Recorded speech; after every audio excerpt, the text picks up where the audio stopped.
وتوكل على الله وكفى بالله وكيلا. Okay, fine, just let them get married. They were divorced within 3 months because they've already gotten past all the rosy part of the relationship. What I would say instead is that you have to step back and seek rational advisors, like Sheikh Abdul Nasser said, that will let you know if whether or not this is a good idea or not. And if it's a good idea, and if the fundamentals are there and the foundations are there, and you can work through it and so on and so forth, then it's better for you not to make a long-term mistake, something that's going to damage you for the rest of your life, just because you made a short-term mistake and it's going to hurt you, to get away from that.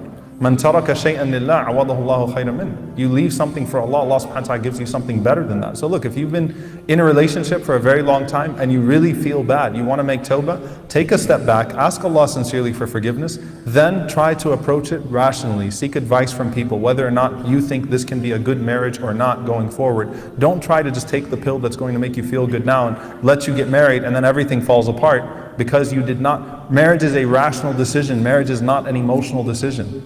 It is supposed to be a rational decision. It's not supposed to be an emotional decision. So that's the point here. You look for compatibility.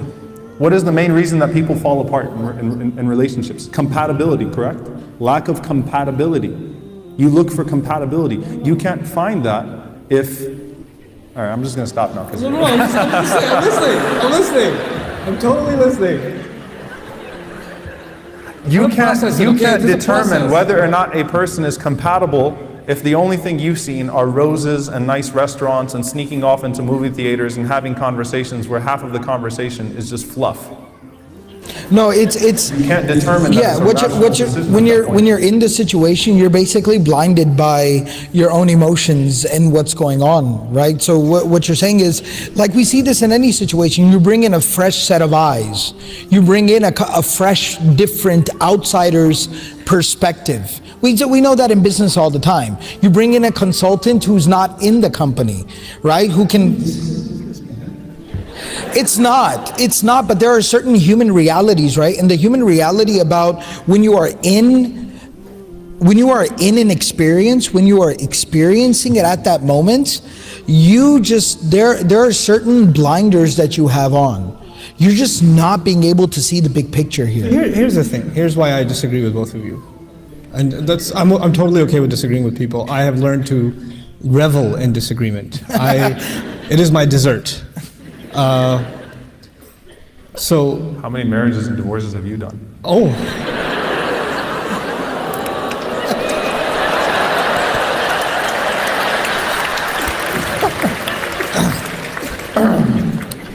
Go ahead, anyway, Imam Nouman. I knew you when I used to eat the adult meal and you used to get the Chuck E. Cheese meal. Okay, so Happy Meal? Yeah, I used to get him the Happy Meal toy at McDonald's. And they used to look at it, this guy is a child? You're 6'6" even then. Anyway. So, what was I saying? Yes. So here's what I'm saying. If there are people that are in a religiously not sanctioned relationship, they're dating. And I specifically mentioned they're involved in this kind of a relationship for years. My argument and my problem is that these people are emotionally invested in each other. Yeah. And they have spent quite a bit of time together. Right or wrong, they've already done that. My personal problem is, why should this be some other man's fault that his now wife has emotionally already invested herself in someone else who's not going to leave her head anytime soon? And this is going to be a problem later on. Like they almost like they deserve each other at this point. Like this is my thinking about this problem. And maybe they don't get married, fine. But at least they should be given the option to pursue this. If you want to add the rational element to this too, they were never rational to begin with. Black and white? Huh? Can we agree that it's not black and white? It's a case-by-case situation. Sure, it is a case-by-case situation. But this is the problem becomes with these families. They say, well, you can marry anything you want, not her. That's the one. Well, no, that's still very much a possibility. And Yeah, I don't disagree with you there. What I think we're talking about two different issues. I think that as far as the family is concerned, the family has to kind of resign themselves to the reality at this point that these two individuals are so emotionally vested into each other that they're going to be useless to any other human being. Actually, they're going to destroy somebody else's life. Yeah, that's what right? I'm arguing. No. So I think from the family perspective, that's fine. I think what we're talking about is those two individuals themselves, they just have to understand that the premise, this amazingly solid foundation that they think that their relationship is built on is actually really flimsy and very superficial. That's what we're just saying.